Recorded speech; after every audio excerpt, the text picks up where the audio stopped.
qui dit c'est comme ça, qui dit pas rien, mais moi je connais pas. Je connais pas. Moi je connais pas. Y'en a qui disent c'est comme ça, mais moi je connais pas.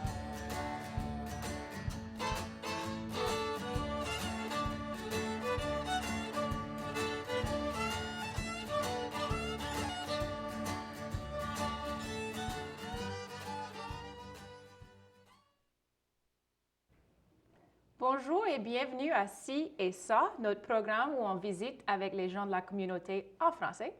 Aujourd'hui, on a le plaisir de visiter avec Monsieur Randy Ménard. Bonjour, Meg. Ça va? Bienvenue. Merci pour l'invitation. Et en fait, c'est notre premier programme de 2017. Oui. Est-ce que tu as fait des choses pour le Nouvel An ou pour les fêtes avant? Non, j'ai pas fait grand-chose. D'habitude, on passe la journée chez les parents. Hein. Mais à cette heure, maintenant, ma mère est déplacée parce que l'eau haute. Et moi, je suis toujours pas dans ma maison parce que j'ai vu de l'eau dans la maison aussi. Ça fait aller chez un de mes frères et j'ai été visiter avec pour quelques heures. Mais pour moi, les fêtes cette année, c'était pas comme les fêtes. Hein. Oui. Yeah. Alors, pour l'eau haute, c'était très mauvais, là, pour toi et ta mère? Pour moi, j'ai eu que 4 pouces et demi dans la maison, mais toujours 4 pouces, faut que tu coupes toujours le mur, hein, comme Oui. tu fais toujours le travail.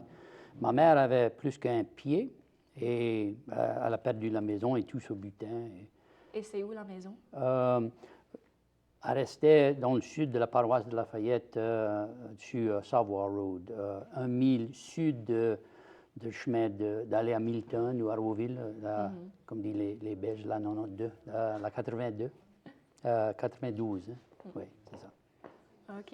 Et est-ce que, quand ça s'est arrivé, est-ce qu'il y avait comme... Est-ce que c'était une grande surprise, j'imagine, comme pour tout le monde? Personne ne pensait que ça allait être si mauvais que ça? Non, et puis chez nous, on n'a jamais de l'eau haute. Hein? Ça fait, j'avais pas peur de ça. Et mes enfants m'avaient demandé quelquefois, hein, faut pas, on fait des préparations pour lever, tout, hein, ça va pas arriver ici, hein, mais le samedi après-midi, tard dans l'après-midi, ça va commencer à rentrer dans la maison. En même temps, chez moi, oui, on a resté là. Qu'est-ce hein. que tu fais quand tu es dans ta maison puis Ouais. il y a de l'eau qui... Quand ça commence à rentrer, moi, j'ai sorti, j'avais qu'on appelle un outdoor kitchen, en arrière de la maison. On a monté là, je croyais que c'était un petit peu plus haut, mais l'eau était au top du ciment. Hein. Wow. Ça fait... ma mère, ils ont appelé quelqu'un pour venir la sortir de la maison. Il y avait un airboat qui arrivait pour la sortir. Puis là, quand ils ont passé devant chez moi, mon frère a dit, après tu nous échappes, tu viens, tu retournes là et ramasser Il y avait ce un monde-là. airboat. Est-ce que c'était Ouais. la marine cajun, comme on les appelle? Je pense, hein, que c'était ça. les- Oui. Et je crois que le gens il venait dans l'entour Ouma, mais Yann Elon, il est ici à Lafayette. Celui qui avait le gens qui avait le airboat. Ouais. Mais il y avait quelqu'un de Ouma qui était... Ouais, Qui est venu pour... il vient de Houma, mais maintenant, il reste ici à Lafayette. OK. Ça fait, on a sorti le samedi après-midi tard et à 9 h du matin, le dimanche, l'eau était sortie de la maison chez moi et le lundi, on s'est retourné et commencé à nettoyer. Oui, ben, au moins ça ne s'est pas resté trop longtemps, mais j'imagine que c'est un peu la même chose si ça reste ou pas, parce que si ça touche... Oui, mais d'après moi, c'est ça. Hein, mais d'après moi, plus ça reste, plus dommage tu vas avoir. Hein, Oui, c'est vrai. Mais... Et tu as parlé de tes frères et tes sœurs. Combien de frères et sœurs as-tu? J'étais un enfant de 7. Dans la famille, j'avais 3 frères et 3 sœurs.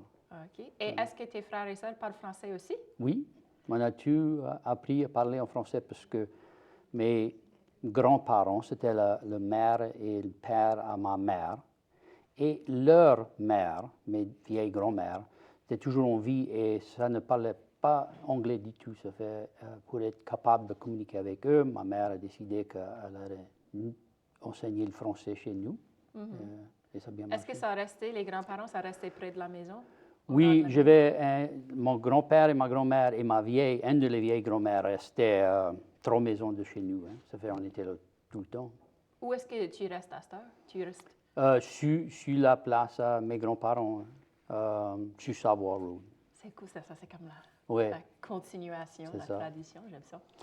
Et Et le terrain, où je reste, c'était mon vieux grand-père qui avait acheté ça dans 1930. Hein. Et puis là, une fois, lui, il a mouru. Mon grand-père a déménagé là pour être accolé de sa mère, sa maman, pour si elle avait besoin. soigner, Ouais. tout ça, oui. Et qu'est-ce que tu fais dans la vie? Je suis un avocat civil. OK. Et pourquoi est-ce que tu es devenu avocat civil? Well, moi je n'avais pas d'idée d'aller au collège quand je sortais de high school, au lycée. Mais il y avait un ami de la famille qu'on travaillait pour, c'était un médecin ici à Lafayette, qui m'aimait. Hein, et puis là, il m'a parlé d'aller au collège. Il dit, il faut que tu vas au collège. Hein, et si tu vas aller à l'école de médecine, toi, tu fais ce que tu as pu faire les premiers 4 ans, puis là, moi, je vais t'aider pour finir. Et j'ai pensé, j'ai jonglé sur ça, et je dis, je ne sais pas si je voudrais être un médecin. Et j'avais été m'enseigner, comme tu dis, s'inscrire pour aller au collège. Puis, j'ai décidé de parler. J'ai travaillé pour la police et pour le shérif ici pour 6 ans avant j'ai commencé le collège. Mais j'avais décidé, si je ne vais pas faire ça, je vais aller travailler pour la police. Et après 6 ans, j'avais toujours du regret que je n'avais pas été. Ça fait que j'ai décidé d'aller là.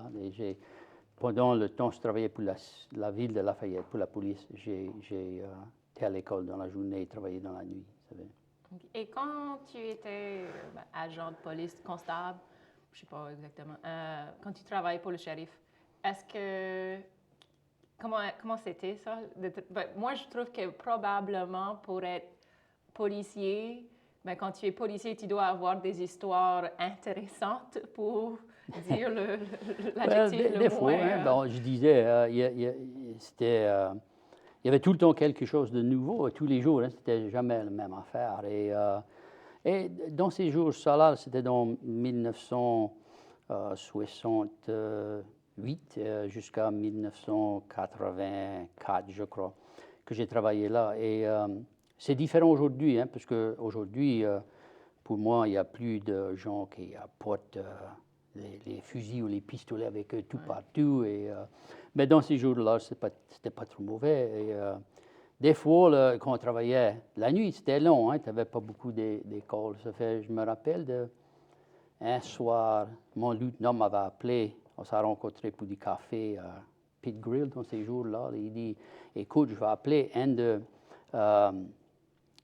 des autres boucs qui travaillent là, à côté de toi. Il dit, il va venir boire du café avec nous. Il dit, et j'ai un autre qui va se placer dans sa voiture, dans son police unit, dans le site en arrière. Il dit, quand on va finir, il va se déguiser comme un bétail. Ça fait qu'on a fait ça qu'on a parti, il a sauté dans l'arrière et c'était dur pour ne pas s'éclater de rire. Hein, mais lui, en avant, il ne savait pas, il croyait que c'était vrai. Il dit, moi, je pesais le gaz et le char n'allait pas. Il dit, moi, je t'ai essayé tu pouvais me voir me pencher, je voulais attraper j'avais un couteau là, je voulais attraper ça. Là. Et c'était fâche. Puis après ça, le lieutenant dit, mais allons, je vais aller le faire dans le nord de la paroisse, à Caron-Croix. Il appelait un des gens qui travaillaient à la district là. Il dit, allons à l'école de high school. Il dit, allons check l'école pour des portes ouvertes. Hein. Il dit, voilà, on trouve un ouvert. Il dit, on a joué basketball un long. Donc, dit, l'autre se mettait dans le char. Et quand on s'est venu pour partir, le gars se met dans sa char, il part. Puis là, lui, il saute en arrière, puis il voulait rire. Mais celui en avant, il a mis dans le parc, il a sorti, il a pris à la course. Hein, il a parti de là, il dit, puis là, après, il a couru un élan, il dit, mais moi, j'ai un fusil, moi. Hein? Est-ce qu'il y a eu des revanches, des rétributions quand quelqu'un a fait une petite farce? Si ça s'est passé. Moi, j'ai su rien. Hein. Ça fait. Oui. On se trouvait des moyens pour passer le temps. Alors, tu es devenu avocat. Et puis, où est-ce que tu as étudié pour être avocat? Oui, j'ai fait mon bachelor ici à USL dans ce temps-là. Puis là, j'ai parti d'ici pour aller étudier faire ma droite à LSU, Oui. à Bâton Rouge. Oui. Est-ce que tu as resté à Bâton Rouge Oui. pendant ce temps-là? Oui. Est-ce que c'était difficile d'être... Même, je sais qu'aujourd'hui, moi, je suis allée à l'université à New York, c'est bien loin, là. Et ça me manquait beaucoup, la Louisiane, pendant que j'étais là. Mais est-ce que... Moi, j'ai entendu, il y a plein de monde que même juste d'aller à Bâton Rouge, cette région ici, c'est comme, oh oui, j'ai le mal pays, je suis à Bâton Rouge. Oui. Je disais toujours, moi, je n'ai jamais parti de la maison et presque tous les enfants, les 7 de nous autres, n'ont jamais parti. Il y a peut-être 15 ans, là, mon frère plus âgé, mon plus vieux frère, qui est parti et il s'est déménagé à South Carolina, il s'est marié, il reste là-bas. Mais tous les autres ont resté à côté de le voisinage. Hein, et quand j'ai parti pour aller à Bâton Rouge pour 3 ans, c'est la seule fois où moi j'ai parti. Hein, est-ce que vous avez comme des soupers le dimanche? Tu sais, il y a plein de familles qui font ça. Moi, j'aime ça, mais mes parents ont déménagé, ils sont pour plus nous en autres, Louisiane, donc je peux pas le faire. quand j'étais enfant, on allait tous les dimanches midi pour on dînait. On appelait ça, c'était le dîner, mais ma famille, on déjeunait à 6 h ou 7 h du matin, on dînait à 10 h 30, 11 h, puis là, on soupait autour de 5 h. Mais on allait toujours chez mes grands-parents, c'était pas loin que chez nous autres. Hein. Ouais. Et une fois, quand on a commencé à travailler pour le médecin, il avait une place à la Pacanière, ça fait on était toujours là-bas tous les week-ends, ça fait on a arrêté d'aller, puis là, quand on a arrêté de travailler pour lui, on a commencé à faire tous les dîners chez mes parents, et toujours aujourd'hui. Hein, ouais, ma mère n'est plus à sa maison maintenant, mais on va chez mon frère pour visiter avec ma mère et on mange les dîners. Lui, il n'avait pas d'eau, non? Non, okay. non. Ouais. J'avais une nièce et moi, mais ça dit il y avait 60 000 ou 100 000 maisons qui étaient affectées dans la Louisiane. Hein. C'est beaucoup. Alors, qu'est-ce que vous mangiez quand vous faisiez le repas de dimanche? Ah, le repas de dimanche, je trouve des fois c'est dur à jongler de quelque chose de différent, hein, mais toujours les gambos, des poulets rôtis dans le four, ou ici dans l'oven, des daubes de cochon ou des daubes de bête, hein, de bœuf, du riz de la sauce, hein, toujours. Des fois du barbecue, hein, des fois du barbecue. Oui. Ça selon le ton, hein. Oui, ouais. Oui, c'est vrai. OK. Est-ce que tu as resté ailleurs dans le monde à un certain point ou c'était juste ici puis à Bâton Rouge pour l'école? Entre Rowville et Milton et Bâton Rouge, c'est tout. Hein. Et puis, est-ce que tu as visité d'autres coins du monde? Oui, j'ai eu de la chance de voyager un petit peu. J'ai été en France, d'après moi, presque une dizaine de fois, et à la Belgique 2 fois, je crois, et à Canada. J'ai été à Portugal une fois pour une conférence. Mais c'était, quand j'ai commencé, d'après moi, c'était le dernier thème que j'étais membre de conseil, élu membre de conseil ici à la ville de Lafayette. Ah, oui. C'était pour la paroisse d'eau. Hein. Et on a des villes qui jumelaient avec Lafayette. Ça fait de temps en temps, eux, ils vont venir ou nous autres, on allait visiter pour des conférences ou quelque chose comme ça. Et depuis ça, j'étais élu comme membre de conseil, l'administration de Louisiane-Acadie. Et pour ça, on voyage un petit peu aussi, soit au Canada ou en France. Est-ce que tu peux expliquer un peu ce que c'est Louisiane-Acadie? Louisiane-Acadie, c'est une entité qui sont mis ensemble pour être la voix pour les Acadiens autour ici, pour donner une voix pour développer les relations avec les Acadiens dans tout le monde, dans France, Canada. OK.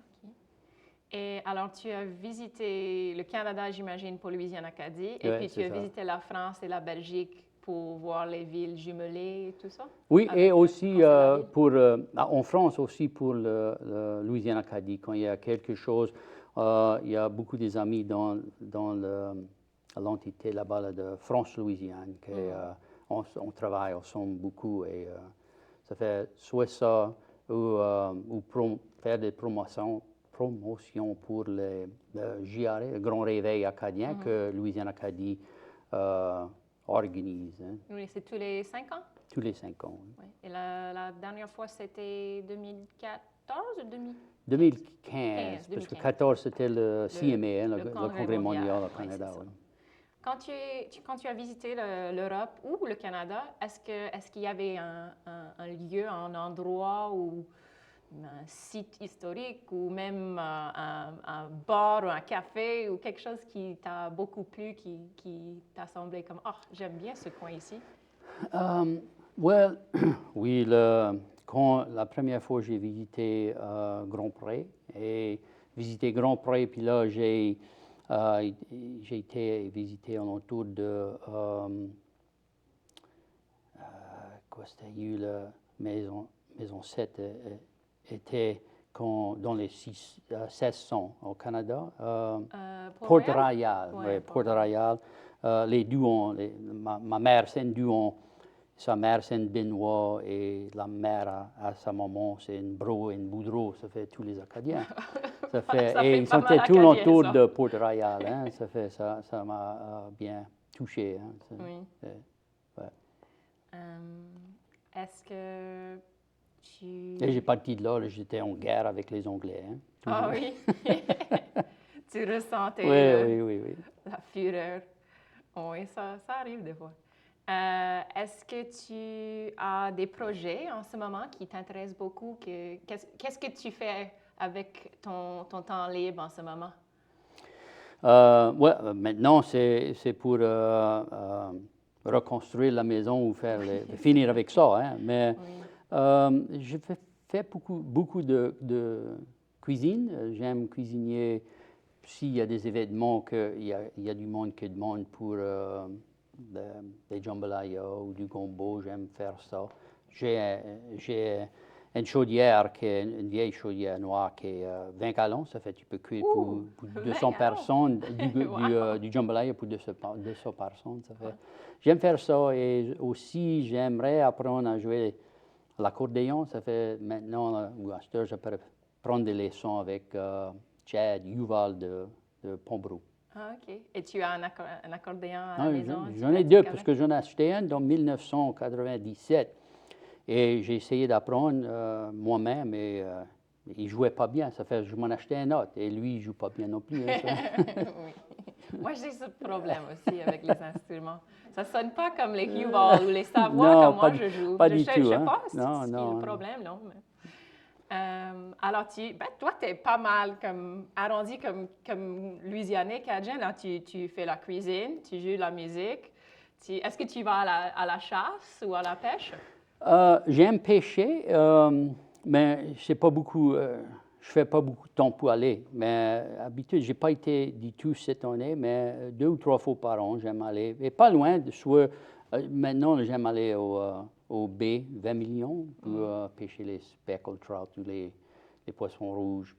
La chasse, la première fois que j'ai chassé les chevreuils, j'en ai tué un et puis là, il a crevé dans mes pieds, là, il a beuglé. Et ça m'avait brisé ou cassé le cœur. Ça fait, je dis, moi, j'ai fini avec ça, je ne veux plus chasser les chevreuils. Mais ça goûte tellement bien. Oui, mais c'est ça la famille. Moi aussi, j'ai un cœur un peu comme... Si j'avais vu ça, moi aussi, je serais un peu comme, oh non, je ne peux pas faire ça. Mais en même temps, je vais continuer à le manger, ce qui n'est pas bon. Je dois être capable de... C'est comme la viande de bête ou les cochons, hein, parce qu'on ne les tue pas nous-mêmes. Mais dans les jours quand j'étais enfant, on levait on avait les poules et pour les œufs. Mon grand-père avait 2 vaches, on avait le lait, et puis là, on levait les cochons aussi, et puis on faisait boucherie nous-mêmes. Hein. Mais quand j'ai venu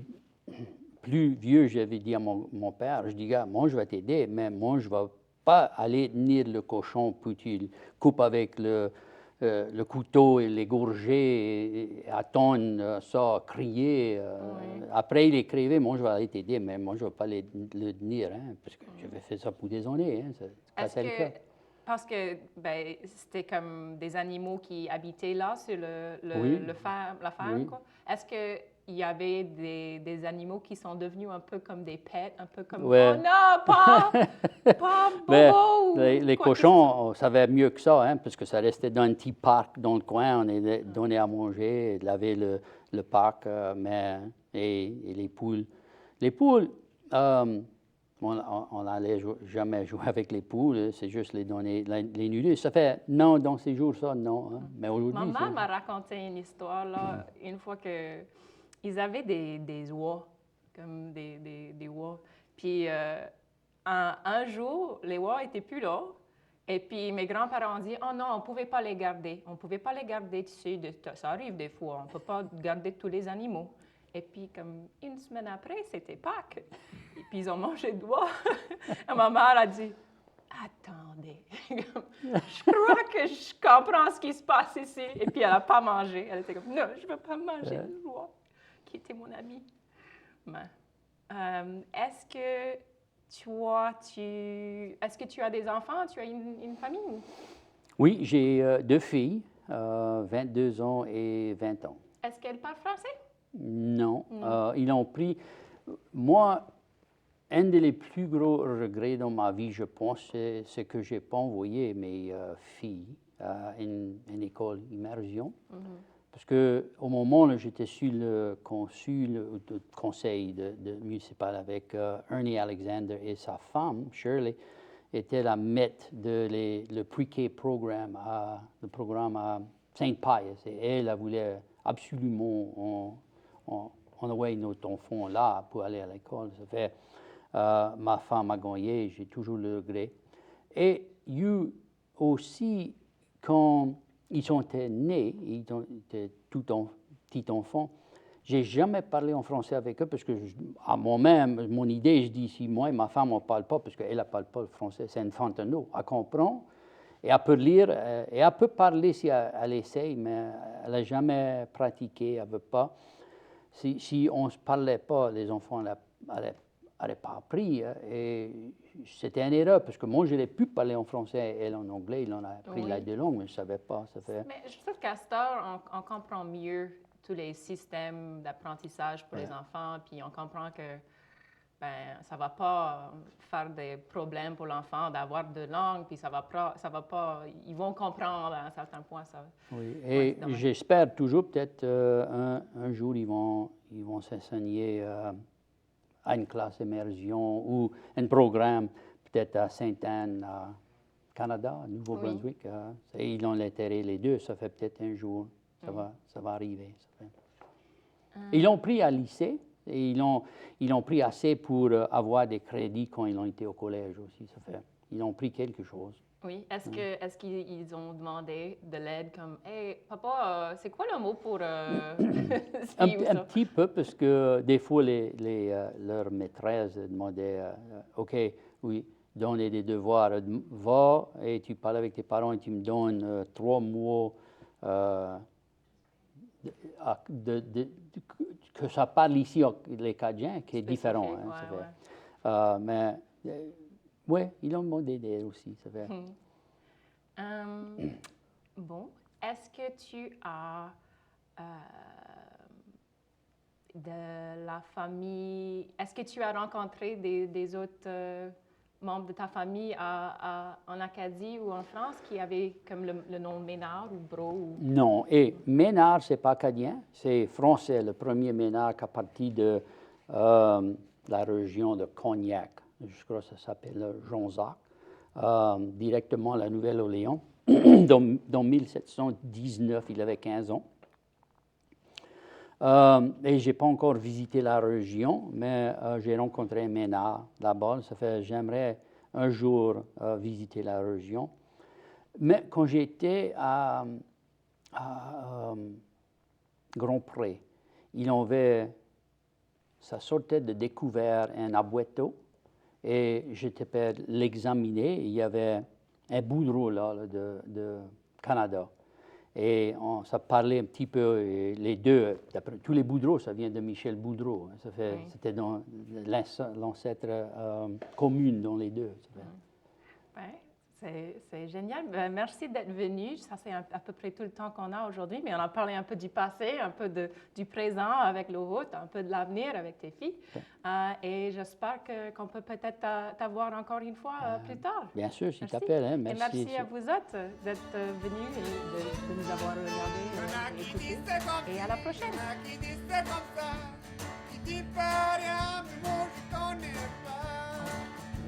Au revoir. Au revoir.